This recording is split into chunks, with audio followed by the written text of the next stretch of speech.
Okay, yeah, some of the main kinds of demos I think would be helpful, or just for everyone to keep in mind, is the different levels of detail and sketching. As I've been doing this with many people individually, but I think everyone should really practice this. There are three main levels. I think this is probably a better example. You've seen a lecture like this, so let me go back. I think this lecture might make sense again. The idea is using underlays is good, but for design, you should think of it in different levels. Level 1 is really the very main silhouette of the vehicle you're designing, and maybe the main 2 or 3 lines that define it. Level 2 in red is secondary lines, some basic details. Level 3 are complete details. So this is a demo from last class. Really keep this in mind because this is the main difference between a sketch and a designed product. Also, doing color blocking can help. So really reference some of the demos that we've been seeing in class. That is one of the main feedback, I have for everybody. There are some really good examples going on throughout the mirror board, but in the final 2 weeks, we need to bring it home. So one of the demos I want to do towards the end is more of a Photoshop demo, and we can grab an example from the mirror board. But for now, let's do a gravity sketch demo, and we can answer some questions. So again, the way you cast your screen is oculuscasting.com. You should be logged in with your same Oculus account. And then in your headset, which I'm putting right now on, you click on the Oculus button, then the pink arrow for sharing, then casting, and then you click on computer. So it should be preparing to cast very soon, and you should be able to see it. Okay, it should be there. If anybody has questions throughout, please let me know. So you should be able to see my gravity sketch. I'm gonna go to my edu UC, and then Fabian, you said your file is in the Colab. It's in trans. Okay. See, It's another map, I think. in these, or maybe here. Sure. There is another map about practice. What is the name of your file? Project Moto volume. Okay. Quinchon. Let me see. I can try and find it. Landing pad, because you might have saved it in your personal portion, but not. Look, edu. Okay, I found it here. So it's not right now. It's not in the Colab space. I can show you how to put that, but I can still open it, just in the folders. Okay, depending on what we have, we can do a couple different kinds of demos. Many people in the class have been requesting a surfacing demo. We did one last class, and we can expand on that if needed. So let's open this and see. Okay. All right, so I can see it here. You have this motorcycle. I'd like to enable my AR, so I know you can't see it right now, but my environment is in AR. Actually, for the demo purposes, it might help if I keep my own background so the screen is a little bit cleaner. So I'd like to keep it pretty neutral. Okay, Fabian, so I'm just looking at, I want to see your layers first to see, because you have many hidden ones. Yeah, old ones, the motorcycle. Okay, so some iterations. How did you first create these wheels? Did you use the built-in package? The chassis, I mean? No, the Evolve too. I don't. Okay, so I'm gonna show you something that is going to be helpful, especially for vehicle design. So let's let's start from scratch for a moment. Since I will I will probably save your file first and with a different name so you can have a separate copy. So I'm just gonna call it. My headset is kind of laggy. Let's call it demo. So now I can modify this and it should be okay. So for simplification purposes, I'm just going to, yeah, just for now, I'm gonna move everything. Oh, I know why it's lagging. So it's lagging because you have many surfaces right now. Yeah. Because I did it with Sub the D. two. Okay. So the last one is with sub D. That one. Okay. So actually, I think I might keep. I'm gonna keep that final layer for now. It's just I want to show you something. Okay. So we have everything in this one. And notice how when I align my controllers, if I'm selecting anything and I move it, it just goes anywhere. But if I'm selecting it and I align both of my controllers in the axis, a green line appears, which means when I move it, it goes exactly on that axis. It's very helpful. I always move things like this. If I do the same in this axis, it's red. I can move it on the red axis and vertically blue. So that's a very helpful thing, especially look over here. If I put my ground, your motorcycle is high, so I can align my two controllers and lower it to the ground. Now it's kind of in the origin, which is nice. Also, if I activate my mirror plane, as you are doing, anything that I do on one side applies to the other. When I bring the picture, it snaps to the middle anytime I'm close. You can also scale it up and down in the same way you scale anything. So when I draw anything and I select it, if I hold the other button on the side, I can scale up or down anything. And that's the same for the picture. I can, so for example, do that. For the purposes of this demo, I'm gonna put the picture in a separate layer so we can control it. So I'll put it here. I can control it separately. I don't need this layer. And then this one was yours, so I'll call it reference. And I can keep the opacity down, just that's what it is, reference. So the proper way of setting up a file is, first of all, to bring in a person. We're designing for people. So in my prefab, I grab a person. Let me, before I do anything with that person, sorry, just create a new layer. Let me move it. Oh, it's okay, no problem. So in my new layer, I bring a person, but I don't just drop the person. I drop it in this cube. This cube allows me to really control how big it is. A 1-to-1 scale. I can rotate it, but I'm okay with this. So this is a 1-to-1 scale person. That means your motorcycle is very big. As that, that person is 160 and I made the person a bit bigger. Okay. Okay, let's do that then. So in my tools, primitive objects, this one is measure. So for example, I can go to the origin, say, okay, about 185 is kind of the percentile, 185 or so. More or less, let me move the person to make sure. 180. And that's okay. So I can move my person. I can either scale them like this, like I was doing before, but a more precise way is in your tools in beta, you should activate your tool belt. When I press this side button and I swipe from left to right, I get some additional tools. One of those is this one, which if you're familiar with Keyshot, this is the icon for moving. This is the icon for rotating.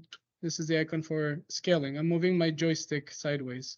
So I'm going to use the scaling one. And if I go to here, for example,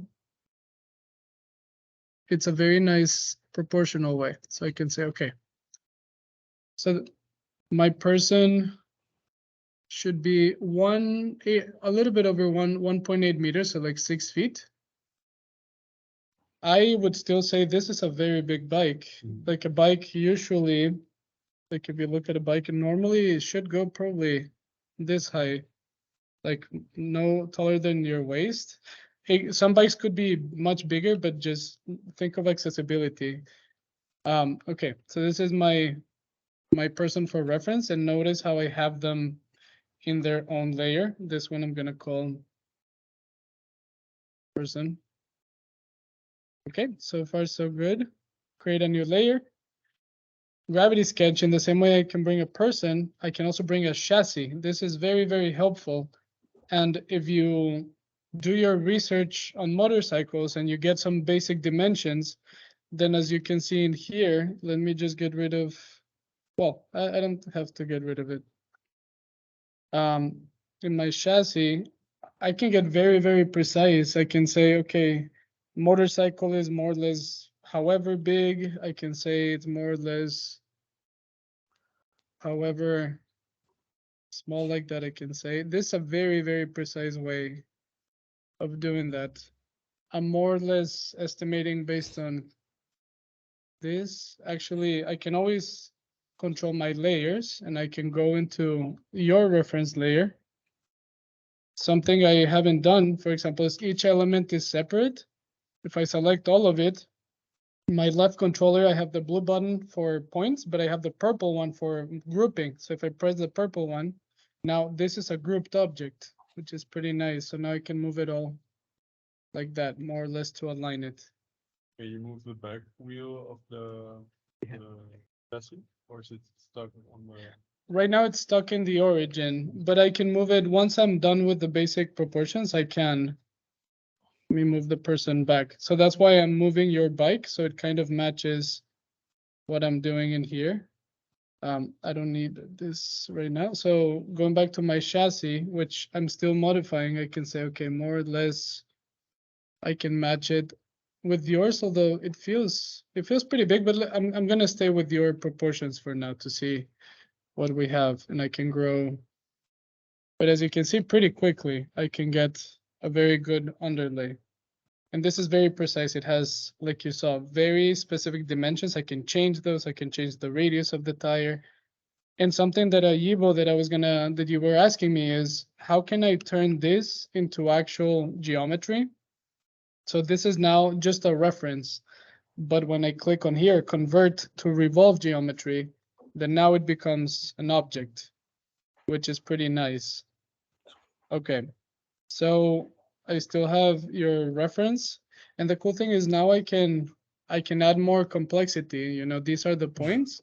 I can use my trigger to add more volume. Let me get rid of your underlay real quick. Oh, I think these are, no, never mind. For example, can just give it a bit more volume. And then just so I can see each one, I'm gonna move it here, since I added some details to the previous one. Okay, so this should be a good basis for it. And now the next thing I can do is use your underlay to start really getting the proportions. So I have my ink tool, I have my stroke tool. I am personally a fan of the stroke tool, especially once I have a good underlay, because one thing I can do is, for example, planar. If I activate planar, it just draws in the middle. So for example, I can do a very good center line. So more or less getting an idea for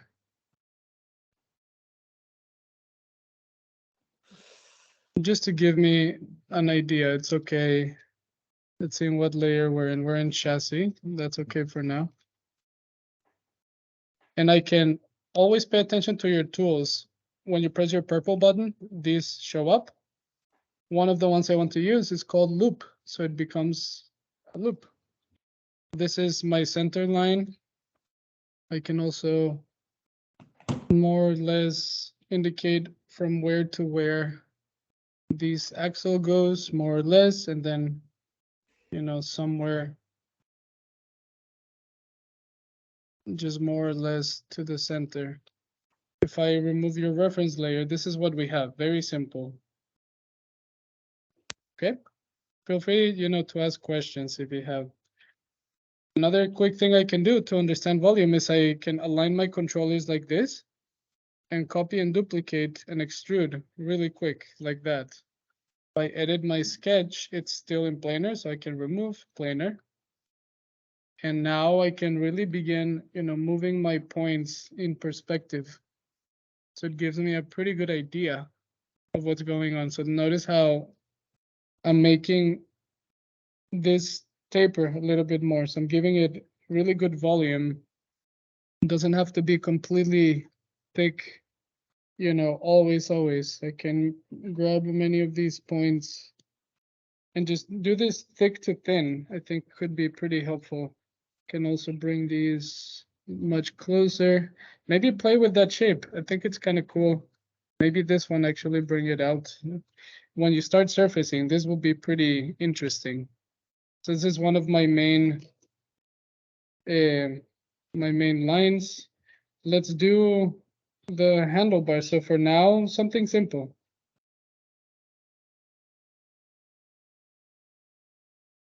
So just something like that. And look how when you go to the settings of your line, you can change many aspects of it. I can change, for example, the shape. So already I'm getting something different, interesting. I can change the actual shape of it. For now, let's make it round. But this already should be giving me some idea of the proportion of this vehicle. Same with here. Let's do it from the center.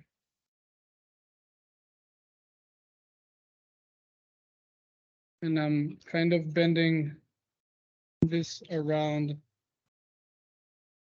shape right at the center, bringing this pretty close here.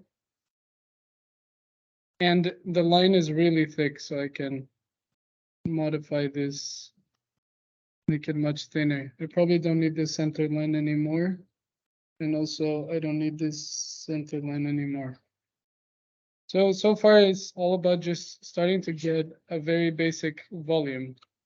Let's do the handlebar real quick. Notice how I have this line and I can select and the blue button to edit. So it activates the points and I can always add more points. If I select this and I click my trigger, it starts adding points, which is pretty nice. For now, let me get rid of the reference. I can try, well, since it's a shared file, it doesn't do that.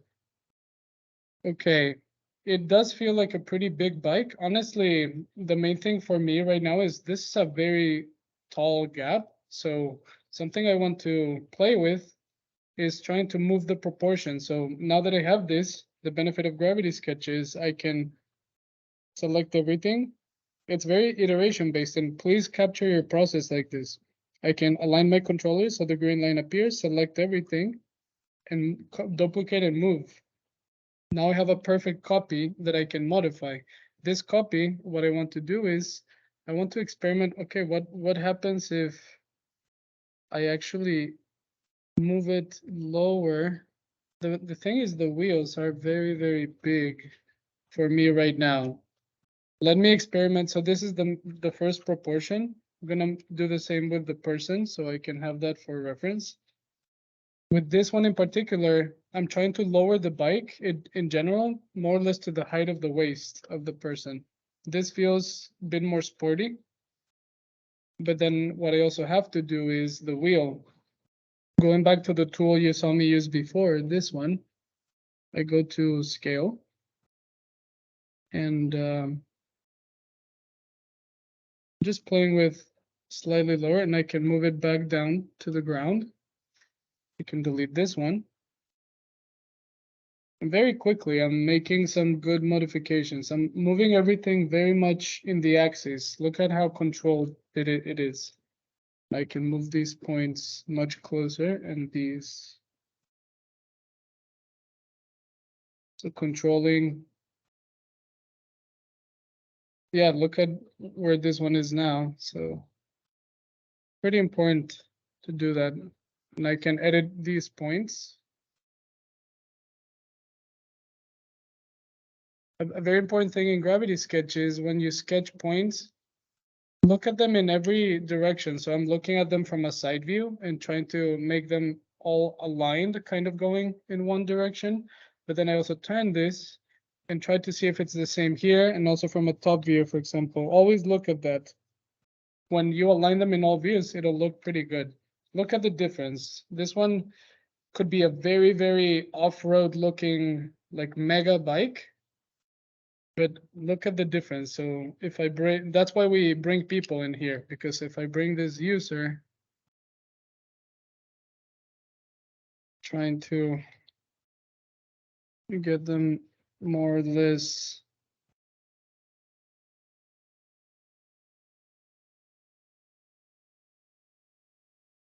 Yeah, this one in particular is really, really big, even for a very big person. As you can see, we can't really, I mean, you would have to, in this case, design the handlebars to be very, very, very long. It just feels very awkward, especially look at this. That's why we bring a one-to-one skilled person. Let's do the same now in here. That is, and this honestly is so nice. It's so nice being able to validate the ergonomics so quickly. So kind of getting their sitting position, and look at how I'm moving the surfaces like this so they can fit. Now I can iterate and change things too. Even this one. How to add the joint points to the So your joystick, by default, it will show you the green dots, which are more simple. But if you look at your right controller, it has these points on the joystick. If I swipe right, it adds more. And it's super nice because these are much more complex. I can zoom in and, for example, just change one knuckle of a finger. You can be very precise, but with the green ones, it's just very basic joints. So You should move the hip joint as well, the because now it's the top part of the back, but you can move the thing with the other one with the blue dots, so you can change the position how we see it. Yes, yes, absolutely, absolutely. So and that is a nice, tool to use like that. So whenever you really want to modify specific structures to make someone feel more adequately positioned, that's what it's for. I'm trying to. But I guess for the purposes of what we're doing right now, the main thing is making sure that ergonomically it feels like the right position that you want to do. I would probably aim for the handles being somewhere around here, maybe. Well, I don't know. They can be probably more face down like that. Just trying to find the right position, but just like that, I think this starts feeling a little bit more, the size feels a little bit more appropriate, and you can keep modifying it. So with that in mind, we've already made some adjustments. What I'm going to do next is lock my person, and now that I've validated some of this, actually, let me do the last thing and say, yeah, the handlebar will probably, actually, it doesn't have to be this big. Why not bring this closer? And part of the body of the bike could really bend around that. And you can make some iterations at the beginning.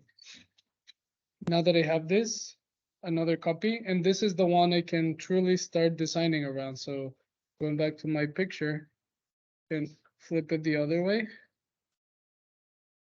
If this is my inspiration, I can start looking, although this is a very, very different kind of bike. So I would be mindful of the foreign language.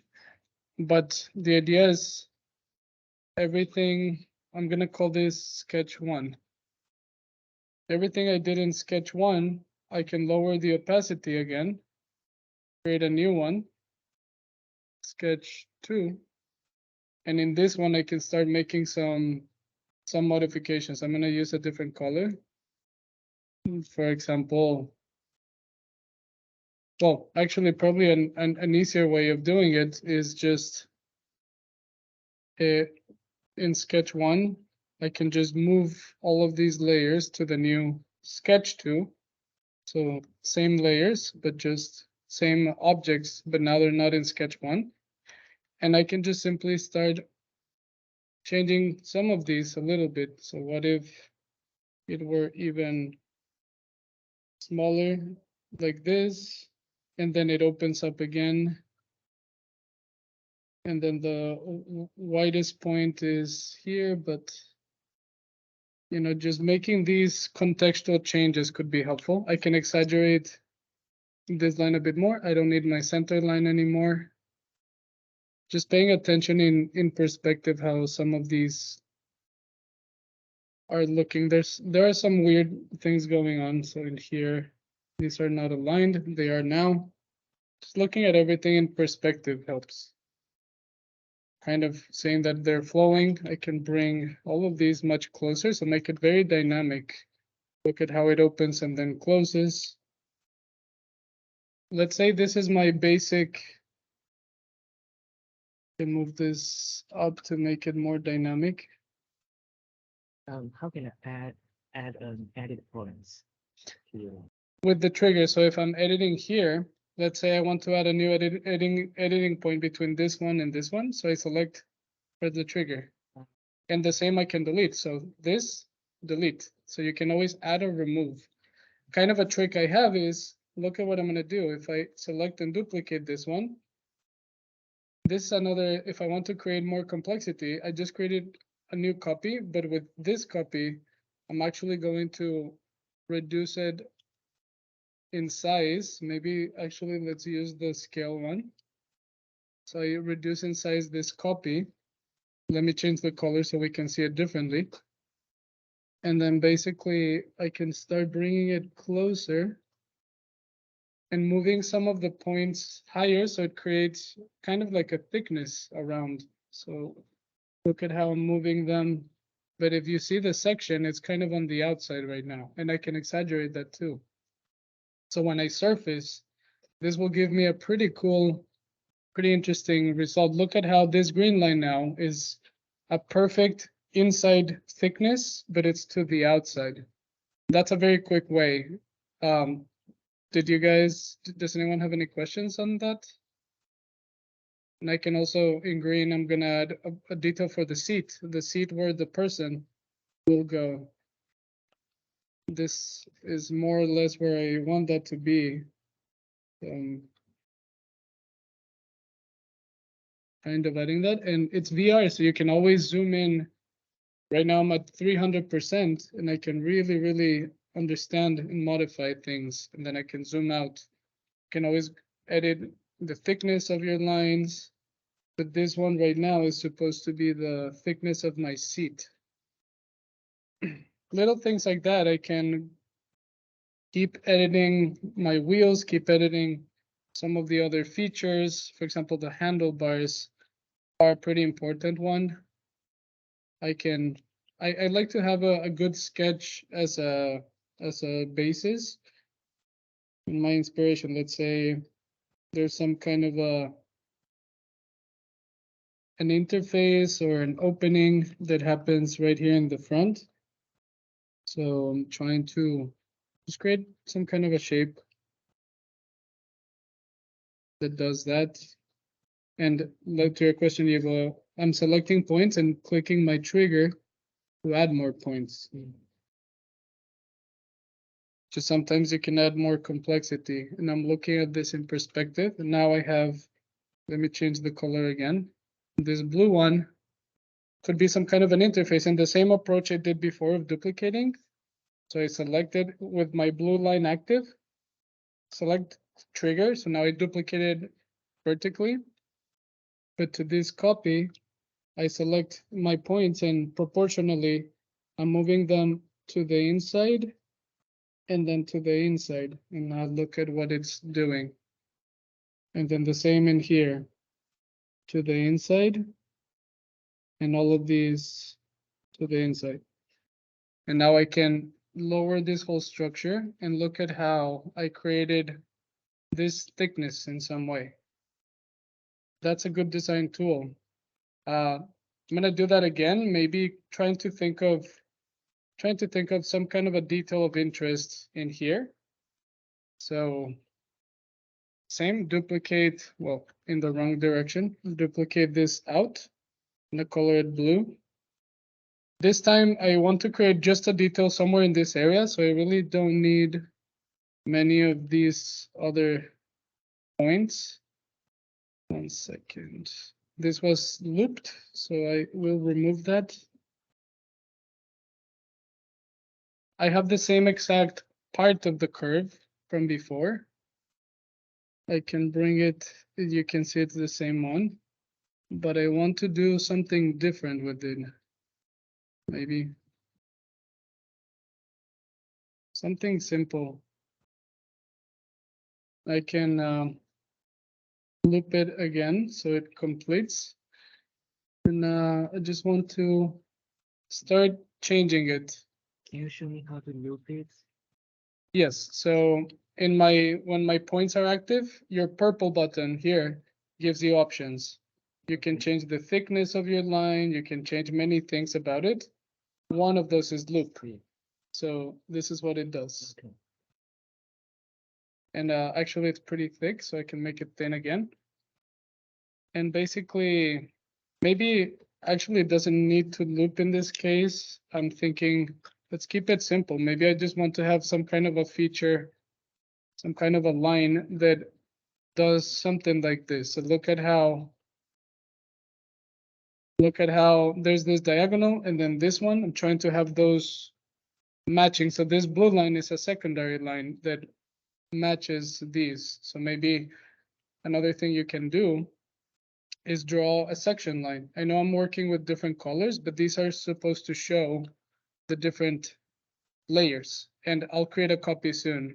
Feel free to ask questions. I'm gonna do a section line right now. Section lines are super important. They help you understand the volume and what the sections are doing. So look at what the section is doing here, and it just goes here. Then from here, dives down. So look at all the complexity we're creating already. Then from here, let's say it comes out. I'm giving it some curvature, so I put a point in the middle so I can give it curvature. This new line I created, maybe it's a hard line. So from here, maybe it goes negative. So this is where as a designer, you can really control. So look at the section I just created. It's going to be kind of an interesting place for detail. And then it goes negative. There's a lot of value in section lines, as you can see. Created one. And then basically it just returns here. So far, so good, everyone. Any questions?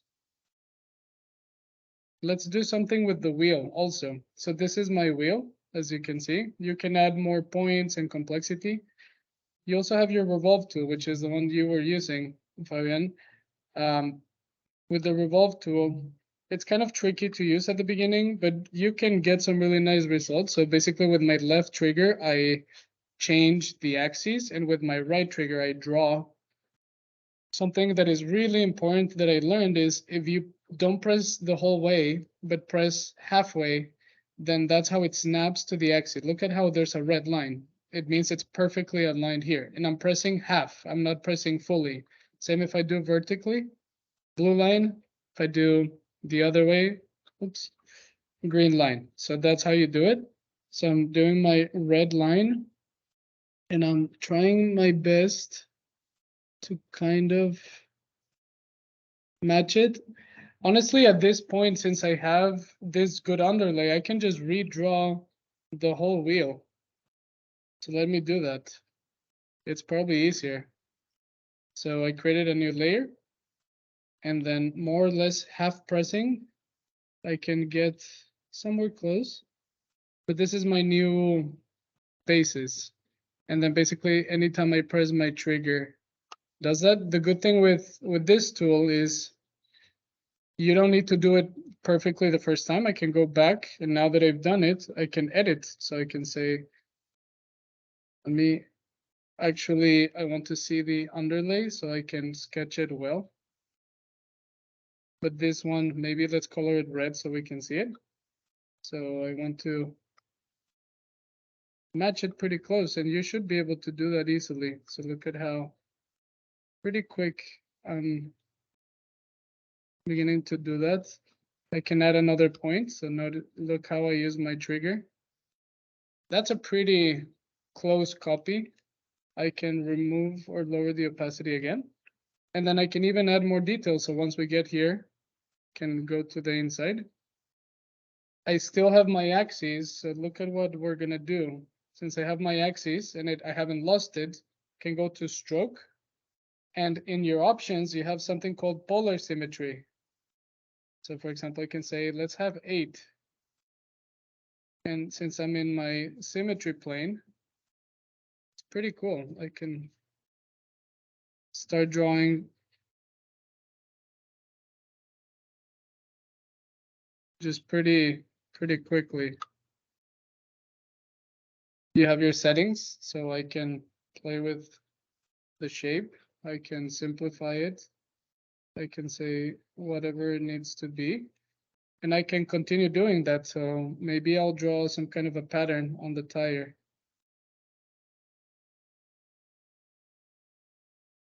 Actually,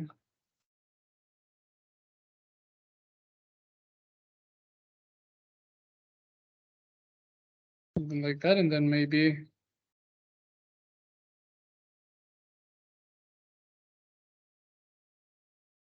doing one going the opposite way. And then now, you can have fun with it. You can just experiment. How do you know the center of the circle? This center, Yes. because I have a mirror plane, so it snaps exactly. Oh, no. You start from the center of this wheel. Oh, so look at how I have this, right? So, This is yeah. and to snap it to the center, if I move the point anywhere close, it automatically. Yeah, I'm not talking about the mirror, but plan. Like this center? Yes.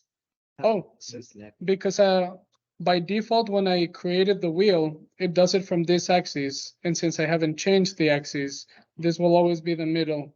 Exactly.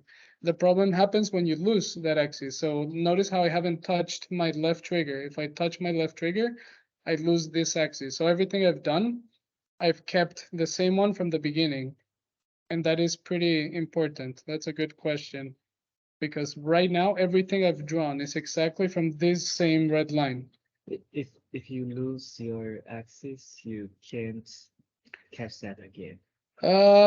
You can, but it's a little bit complicated. And I mean, if you can avoid it, I would recommend it. So honestly, all you need to do is pay attention not to press that trigger when Okay. you're doing it. And look at how I have some kind of a pattern already.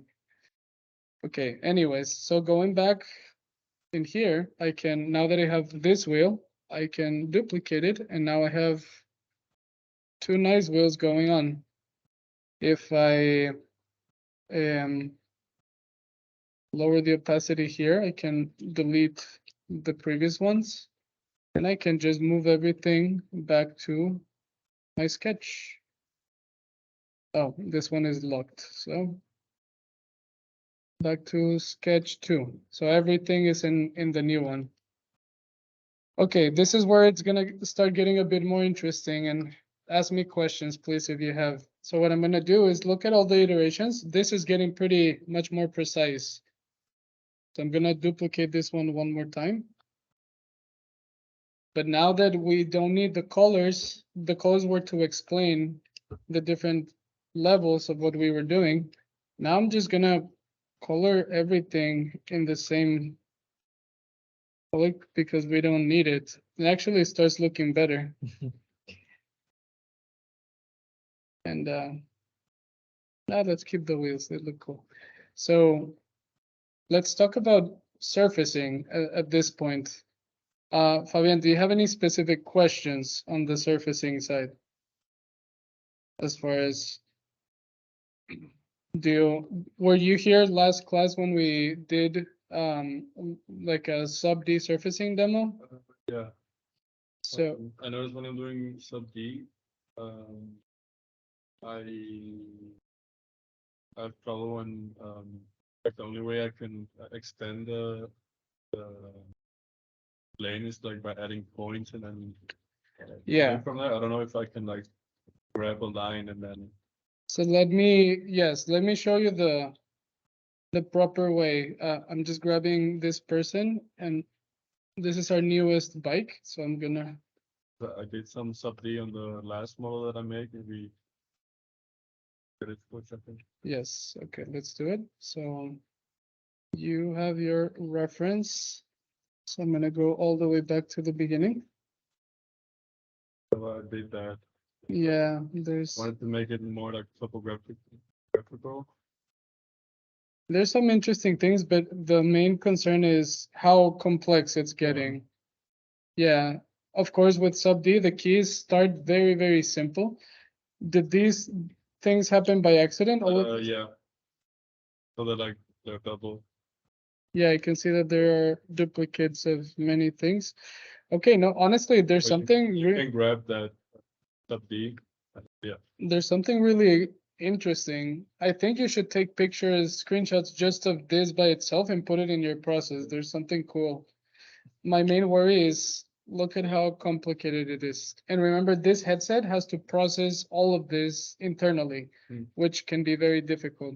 So, I mean, the concept of it is really interesting. I think you might need to simplify some of it just in terms of data because of the subdivision level. I'm lowering to the lowest one and low poly. What's this button? The big region there. So that is the complexity, how many polygons, how many divisions it has. Because yeah, this is interesting, but it's very, very complex. So what I'm gonna do, let me, especially for you, Yibo too, let's do a sub-D modeling demo. And that might be helpful. So my person, now that I have them, I can, first I should more or less align them, and we can modify the position later. So I don't need my person. I created a new layer called surfaces, and I need to leave my sketch one active. So I have everything in one. So let's talk about surfacing. What I like to use the most is you go to surface. I'm gonna choose red for now, maybe a reflective red. The regular surfacing tool, for example, in point mode, if I hold my left trigger, that's where you control where it goes. And with my right one, I drop one, and anytime I click, drops another. Let me actually make it, well, I think, let me change the environment so we can see things a bit better.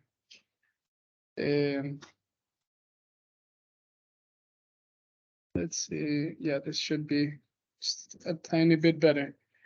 So this is a regular surface. It has 4 faces, but let me duplicate it.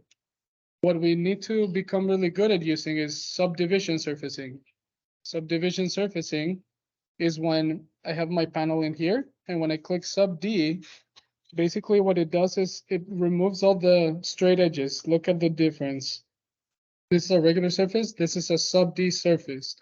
The main difference is this one is pretty hard to modify. It doesn't give you many options. I mean, I can keep adding points like that. It's not as intuitive. Sub D is really powerful. Sub D, you can select either the points, the edges, right, or the faces, but then you can add, and it's a one continuous surface. So for example, I'm selecting just one edge, and then I can add, but in any direction. I can select this one. So create very complex surface. I can also delete some of them. I can select the whole face, extrude that face. Can be very, very powerful. I can delete, example, this face, and now it's hollow. The really cool thing about sub D is it's one continuous surface, which means if I extrude this one, right, I'm still missing one face. And if I extrude it in a different direction, it's kind of going this way. But if I snap this point here, it joins it. It joins it. That's how sub D works. And now I can do the same here. So that is subdivision surfacing. It's very powerful. What that means for bike in this case is really the process. And what works for me is if you have a really nice precise line drawing like the one I have in here, it's very easy to surface because all you need to do is think about each transition. So look at how I'm going to start simple, very, very simple. One face, right? This is a regular surface right now. But if I turn it to sub D, which is what I want, now I can really start modifying. For now, I'm going to delete this line. So it's just 4 points. And that's the key with sub D. Start very nice and simple. I mean, you can't get any more simple than this, than a plane. And then slowly I can start clicking my trigger and slowly building up. And then you can manually, it's kind of a process, but it has its benefits of doing it this way. You can get very, very good results. And if you have good line work, basically every time my line is changing, I'm dropping a point. And look at how quickly I'm beginning to map out that surface in here. It's very simple, very, very simple. It's just one line. Later, since it has a bit of a curvature, I will introduce one line of points down the center so I can give it more complexity. But as you can see right now, I'm keeping it very, very simple because sub D is about getting the most basic shapes first and then subdividing like the name says. So look at how I'm doing this. And I can continue pretty much until the end in here. So I can bring that down. And you can get, honestly, you can get very complex surfacing. Once you start really owning this process, always pay attention to your controllers. Look how on my right controller, I have these tools button. These are some really powerful tools I can use in sub D in a moment. So let's add, just for the demo, let's add some what we call, well, I'm gonna do this later actually. Let's say I have some of these surfaces in here. I'm gonna start focusing on the next part of my section line. So I will extrude this one out. So basically what we do in here is just kind of bring it down. And then following the same steps, but this time they're going negative, as you can see. Then pretty much the same. Look at how quickly I'm able to get that. And then all I do is match these, but pretty quick, right? I mean, I'm getting very good results and good quality results very quickly.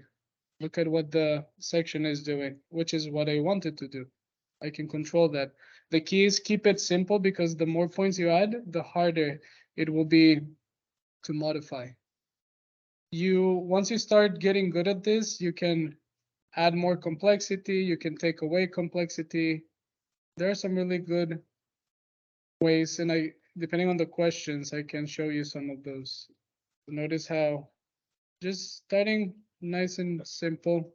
In many ways, it's already beginning to look a bit complicated. So sometimes you can remove points. Let's keep it here. What if I snap these two? Well, actually, I'm gonna do kind of a trick in here. So snapping and then snapping. Look at how we're beginning to bridge these surfaces. It's really powerful. This point here. Look at how we're creating this pretty cool reflection of how the surfaces combine and merge. You have to pay attention to the points and how they flow in each view. So I'm trying to pay attention, these points flowing positively here, this section flowing this way, and also them flowing this way. You need to become pretty aware of those things to get good results. I can move this a bit more negatively. The problem is this one now probably has to snap here. So let's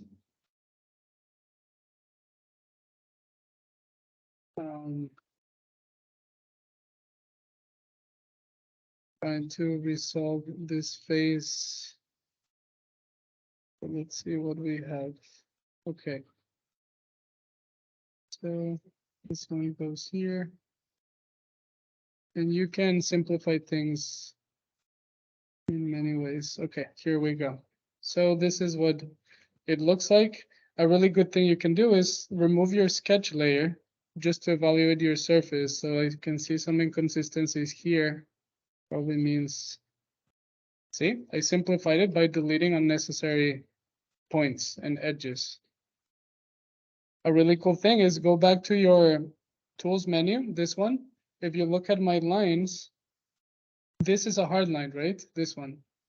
So what I can do is make that an actual surfacing hard line. Basically, my tools, one of them is called crease. And if I start selecting the edge that I want it to be a hard line, which is what I'm doing right now, you're gonna get some pretty cool results. Okay, let me get rid of it. Look at that. It's a hard line now. It's too hot.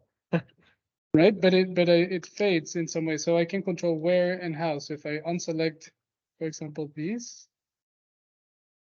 here, then kind of fades. But yeah, it's a hard line. There are much more precise ways of doing what I'm showing you. For now, this is a very good one. I don't think it would be very productive to show you the other way right now. But so far, guys, what do you think? What questions do you have? This is basically the process in general. You just keep going. Look at how none of these are actually aligned. So How can I add a point between two points, like from a line? that is a very good question, Ivo. I can show you right now. So basically what you're saying is maybe I wanted to add a line in here, right? Mhm. There are two ways you can do that. Let me do a simple surface in here. The surface sub D. This is a surface that I have, so two faces. There are two main ways you can do that. One, suppressing your tools. One of them is called loop addition. So with this loop addition, I can select either this side of a line or this other one. If I click this one, then as you can see, it added a loop. If I select this one, it adds a loop wherever you click. So if I click here, it will add a vertical line here. It's a very nice thing when you want the whole loop, as you can see.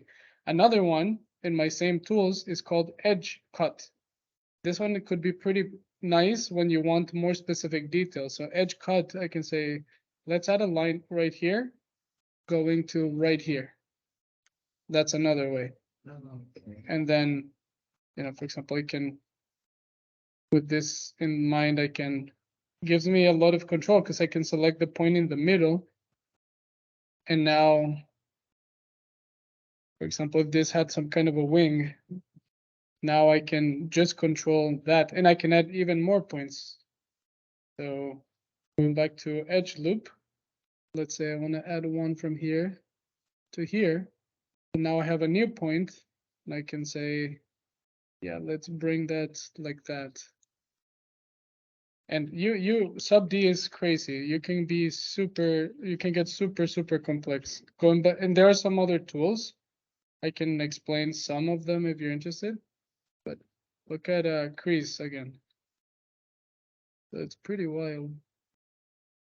So now it's a very sharp edge, which in this case it doesn't make sense because it only has one. But I can, so that's a way. What other questions, anybody? I think we're also virtual, so anybody at home, what else? The process of surfacing would be pretty much like this all the way throughout. You would just continue. I would recommend you maintain your ideas behind materials. So for example, something pretty cool for this bike that I'm designing is Maybe the main frame is one color, in this case red, but since I drew all of this section going all the way around, you know, that you can see, maybe that's a different material. So to that point, why not? I'm just trying to think of the color. Maybe it's some kind of a shiny gray like this. So same process, you know, I have a sub D plane. Maybe that's how I'll start. So I can scale it down, you know, like this up and down. I can start in the same way. So bring one plane, especially if I want to keep it in a separate material. This is not a bad way to do it. Please feel free to ask questions, guys. Can I select multiple points from multiple lines? Yeah, you can select anything you want. So I can select all of this. Yeah. Yeah, if you want to. And for example, some of your tools in here, one that I didn't talk about is smooth. What that one does is, let me quickly duplicate this body. I have quite a few points already. Honestly, these are already a lot of points. I like how non-complex it is over here. Later I can add an edge loop, but this smooth tool, what it does is I can select multiple points, and when I click my trigger, it spaces them proportionally. So it's a nice way of getting everything nice and even. You can select how big and small it is. Yeah, there are some other tools, but that already, look at how nice it's getting in terms of here. Anyways. Can you also like remove points, but it's still the same because there are a lot of points on the other one. Mm-hmm. You like simplify. Yes, but that is more manually that you can do it. So anything I select, I can remember, I can select and move. If I'm dragging it, I can select and click, select the face, click my trigger to extrude, and I can select and delete. So if I'm selecting something and press the red button, it deletes it. But you don't want to delete a point. You want to delete an edge, because deleting an edge doesn't ruin the surface. It just simplifies it. So for example, I'm going to delete this whole edge of points to make it simple. So select here, delete, select here, delete. As you can see, it's just more of a manual process. And look at how now it didn't change the surface, but I wouldn't do this just randomly. I would do it only when it really makes sense. But does that answer your question? Yeah. Perfect. So delete here. And honestly, I would keep this process, as you can see from here, it's actually pretty quick. The main thing is aligning the points. So look at this curve and this curve. I should match the points on each side. So these go here. If this one goes more or less towards the middle, this one goes more or less towards the middle. That's kind of it's very, just paying attention to how you're laying out your surfaces. And with complex shapes, do you recommend use as less points as possible, or? Yes, Yeah. especially at the beginning. Yes, try to keep it as simple as possible, and even very complex surfaces, just like with the process we're doing right here, it all comes down to starting very simple. I would watch the tutorial I posted from last class, because we were using Timo's car, which had some complex surfaces, but that was kind of the premise. But look at how this could be interesting. Let me remove this idea of these two materials. Could be interesting. That's what I was beginning to think about. One final thing that might be helpful is, as you can see, I'm constructing this whole thing as one, and I'm just extruding it, extruding the surfaces. But let's say, you know, I built, color it red, make it sub D. Let's say I'm building this surface here. It's a 3x3, right? So I'm building this in here, and then it's doing something, and I'm just making something up. This is one, and let's say I'm building another or I built a separate surface that does something else. Let's say you want to join these two. Right now, these are separate. I can't modify them both. There's a way you can combine them. So in your sub-D menu with your tools, there's this one called merge. And once I'm in this one, I can select merge and click on another one. Technically, now they're one surface, even though they aren't touching. If I want to physically combine them, the important thing, and I did this very intentionally, the important thing is that you have the same number of edges. So notice how this has 1, 2, and 3 edges. This one has 1, 2, and 3. If I had more in the other, then I would have to reduce or combine. But look at what yeah, you I mean, if you have different numbers of edges, we should add a loop. if you have a different number, you have to, on either side, reduce. So I would probably reduce. So if this side, let me do actually an example. They have to have the same number is the bottom line. Let's say for some reason, this one right now has 1, 2, 3, and 4. I can start combining. It combined it, but we hit a problem in here where, I'm combining this last one, but I'm not able to combine the very last one because I don't have enough. So I have two options. One is to add an edge loop here. So now I can do that. But honestly, the easy answer is reduce. And did you see how both now became one joint surface? In the same way, you also have the opposite, which is separate, but we don't need that one right now. So, okay, guys, it's 5:03, so I'm going to leave it at this, but any specific questions? I hope that this was helpful. We can go all the way back before we break. Let's go all the way back. Okay, especially, well, Fabian, since this is your file, step number 1, remember, was I brought a person, 1-to-1 scale, clicked OK, and this was the person. It was a bit smaller, so I enlarged it, like you said, just 180, 190, whatever, however tall you want. This was your first underlay, which is the one that I brought another thing, the chassis. This was a very, very helpful way to start because I have real dimensions that I can use. Once I validated that, then I created my first underlay on top of yours. This helped me realize, okay, this is actually pretty huge. There could be a reason why it needed to be this big, but for the purposes of this demo, and maybe that's what you want to do too, I made it lower to the ground, a bit more sporty, reduce the size of the wheels, and it matches the ergonomics a little bit better. So once I was happy with that, this was my first level of sketches. Then I brought it here and I started paying attention to my secondary and tertiary levels. So off of the red, which is my main one, I created some secondary lines that match the same contour. They start giving me a bit more section. In blue, I created some features. This might be an interface if I zoom in to 100% and I'm riding this bike like this, maybe the interface I see is right here, the information. So, and then section line, super important. This section is literally how I was surfacing. If I didn't have this section, I wouldn't be able to surface because I don't know what's going on between the blue line and the green line. This is a pretty cool transition that I created in surfacing because I knew from the line what it was doing. Then I was using my symmetry, polar symmetry, to create some detail on the wheels. Once I had a good line drawing that I liked, I duplicated it again and just gave it the same color. It's a pretty okay line drawing.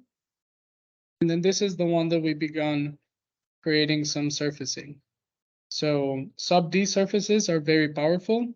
The key, like I said before, is start super, super simple. So point mode, one phase.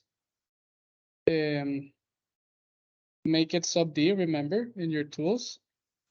And then start super simple. I would probably just start with one face like this, and then just keep extruding it in the direction that I need, and especially paying attention to the transitions. So if it's more of a negative section, look at what it's doing. You can add edge loops and you can explore the different menus. Remember, in your settings, you have Learn, which has many videos right in Gravity Sketch that I can watch of different demos right here. So that's another thing. Once you're done, you can take really awesome screenshots. So in my settings, I can remove my stage floor. And if I go to save, there's screenshot menu. Look at the options. Transparent background, so it's a nice PNG image. You can change the focal length, you can change many things. And I would take some really good process pictures. Look at how I'm doing that. So this is kind of my process so far, taking a good photo. And especially of my current design, for example, this one, I can get up pretty close and begin documenting it. And remember, these are very, very good underlays. I can take screenshots of these, bring it to Photoshop, and sketch on top of them, like lower the opacity and sketch on top of them. And Fabian, in your case, feel free, I mean, you have access to this file. I can show you where it is. Feel free to use it as a new underlay, but what I would recommend is duplicate. If you like this underlay, duplicate it, lower the opacity, and do your own sketch on top. So it really is your design. Okay, so Yeah. go. I noticed I was using the wrong tool for surfacing. That's why it was so complicated. Okay. Yeah. So hopefully this, knowing how SubD works could be helpful. Okay, everybody. Well, I will stop the recording.